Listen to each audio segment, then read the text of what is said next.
welcome back to Benny's Custom Works, proudly supported by Sparesbox. Today we're back on the Sylvia. We've got our engine mounted from the previous setup that we were doing, but today we're going to try and get a lot of the supporting stuff in. So we're going to be looking at exhaust, tail shaft, clutch lines. That's basically just bolt to the box. Our power steering system, we've got a Holden, Opel, Vauxhall, GM, Astra power steering pump to go in that we were transferring from the front cut. We've also already removed all of our battery tray and any excess brackets that aren't going to be required. Had a quick look at the radiator the other day, and that's going to mean cutting the rad support out. So the plan currently is to actually cut the whole lower out and just make a new one and move it forward. I don't think that's going to be too big of a task, but I think I'll actually make it out of some heavier steel, knowing that our Adam has a bit of a habit of jumping stuff in it. It definitely won't hurt to make it a bit stronger. But yeah, today's episode's about getting all the supporting stuff in, working out the stuff that we're going to have to add. We'll try and get a lot of the fuel system in today as well. But yeah, there's definitely going to be a lot of stuff we're going to have to make. We don't know what radiator we're actually going to put in it yet. The Sylvia one's probably a little bit small for what we want. We do also have an auxiliary radiator that's going to go in the boot with some fans on it. But yeah, that's not going to happen today. So we'll focus on measuring up the front end, and we might pull out the old radiator book and see what's going to fit in the hole. But yeah, plenty of stuff to do today. Nate's not with us today. He's back at work because it's a weekday today. Last time we were filming was a weekend. So, but yeah, Nate will no doubt be back a bit later in the series to help us fix out some more wiring. So all this factory wiring loom, we're going to modify a lot of that and actually get rid of most of it.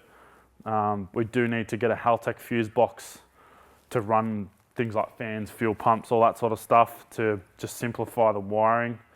The loom that we do have for this now is actually an aftermarket wiring harness completely. So we're no longer using the original Nissan VH loom, which should mean that it'll be reliable forever. So it's all going to be a good thing. And we've got a Haltech 2000 to run it. Should be a good thing once it's running. I'm pretty excited to progress on it. But yeah, there's a lot of, when you get the engine in the bay, that's like 10% of your conversion. It's all about all the supporting gear to make all that work. So, well, it looks like a lot's happened. Realistically, all we've done is jam an engine in the bay, and that should really only take a day or so. And yeah, it took a whole day last time because I stupidly put one of the brackets upside down on the engine, and it made it not fit, and it made me rage. And after sitting back and looking at it for probably a solid hour, I finally worked out what the problem was. So yeah, got it sorted in the end, but definitely that was not a fun time. So, but today we're going to chip away at it, and hopefully by the end of it, it'll start to look a bit more like a functioning engine. But there's still a fair way to go, so let's get into it. And holy ghetto and mount Batman. Yeah, we'll use those bushes you got. Nissan exhaust junk. Okay, we got a crush tube here. What a winner. That's why you never throw anything out ever. Or you guarantee that you throw it out and then a week later you need it. Ask me how I know.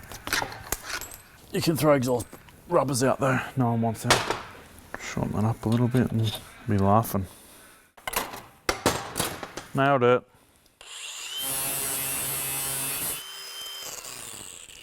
There we go. Great success. Oh, there's been some legit wiring going on in here.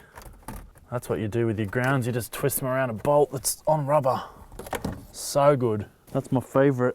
I don't really know why these are so munted either. I don't really know what's going on there though. Just have to run a tap through them and clean them up, I guess. Barry the Butcher's had a lash at it, I'd imagine.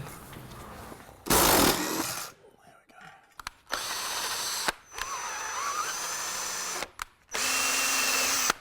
I wouldn't normally recommend to just go putting a tap in a drill, but because we're literally just chasing these threads out, it's nice and quick. If you do have a hand tap T-bar or whatever, I would recommend to use that. Unfortunately, I left mine at home, so the option was a drill or a small shifter. So the drill is actually probably more accurate than trying to hold a shifter on one side and it gets wonky, but we're literally chasing threads, not tapping holes. So for this setup, I don't think it's going to be a problem. And now the bolts work, so everyone wins.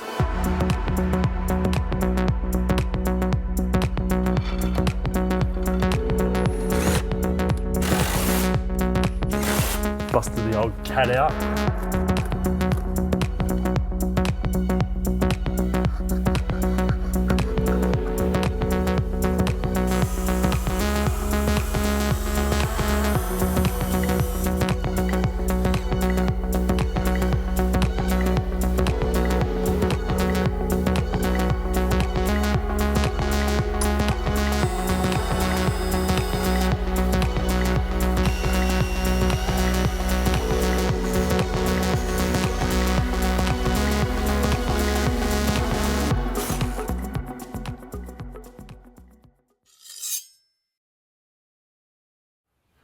job 1 ticked off. So we've got our rear shifter bush mount made up.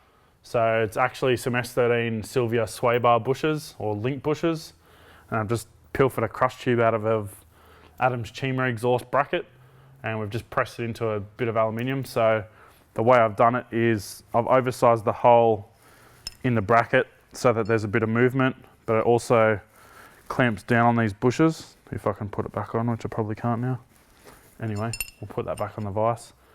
The other thing I've done is oversize these mounting holes because there's actually 2 nuts in the floor that stick down for the shifter boot to mount to. So I'm going to put this in the tunnel, and that actually goes over the nuts. And then we're going to use some bolts with large washers, and it's actually going to crush onto that nut. And then the studs, or these bolts will become studs on the inside of the car, and then we'll put a nut on to mount the shifter boot inside. So it'll mean that the shifter boot still installs properly, and we've also got a really good mount for our shifter so that it's not flopping around. Previously all they'd done is literally just had 2 bushes that just pinched on the back edge of the body, and it worked, but it's not pretty, so we'll spend the extra time and just do it properly.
It's exhausting work every time.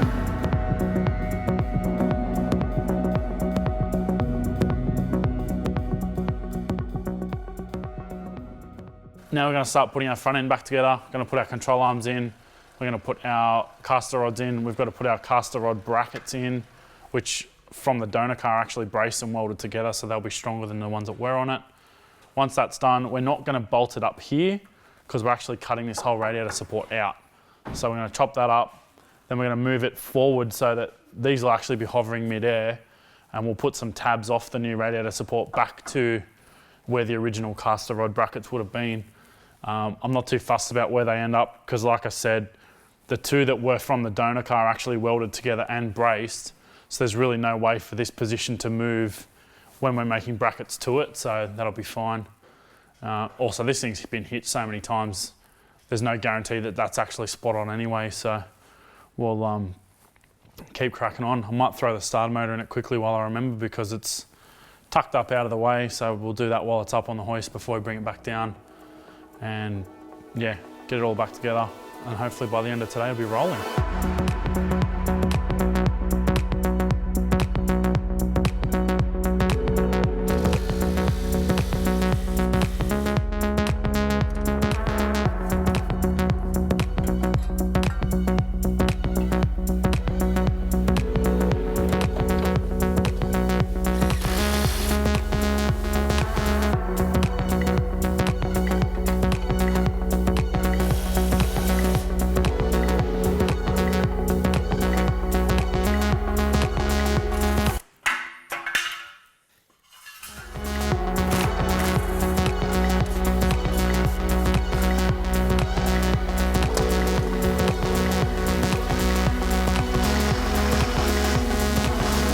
Oh shit, I wasn't supposed to cut it there.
Put in another pretty solid day today on the Silvia. Everything's going to plan. It is slow going. It's always slower than you sort of imagine it to be. So most of the stuff I wanted to get done, we got done today. So the full exhaust is now in, got the tail shaft in. We've finalised our shifter position. We've got our new box section lower radiator support in. That's primarily to actually protect the radiator from a frontal impact. Because like I said before, Adam loves a good jump. So we'll try and stiffen the lower part of the car up a bit. I've still got to put tabs down to the caster rods, and I haven't put any type of radiator mounting in yet because we don't actually know what radiator we're even going to put in this car. So now that that box section's in there, I've got our absolute measurements for radiator size. So we'll probably just jump on eBay and have a bit of a measure and see what sort of radiator we can pick up for it. Just going to try to buy like a cheap aluminium one so that if we have to modify it, we can weld to it. But on the same token, I don't want to spend $1,000 on a PWR or something because it'll probably get broken. So I'd rather just buy cheapy and throw it in, because if it gets damaged, we can throw it in the bin and not really feel too bad about it. And I don't really want to go burning through $1,000 radiators every time we have a bit of a drama. So yeah, we'll get our primary radiator measured up. We've also got to measure up our secondary radiator for the boot. Just looking at the way we're going to run the water lines through the firewall, we've got some Raceworks -10 bulkhead fittings to go on the firewall. But where I want to put them, we're probably going to have to pull the heater and the aircon box out because there's some really good positioning on the firewall, but unfortunately it's right in the middle of the firewall, so that's going to mean dash out. That's not a massive job on a Silvia. Like, we stripped the dash out of the front cut in about 20 minutes, half an hour, so there's still stacks of stuff to do on this thing.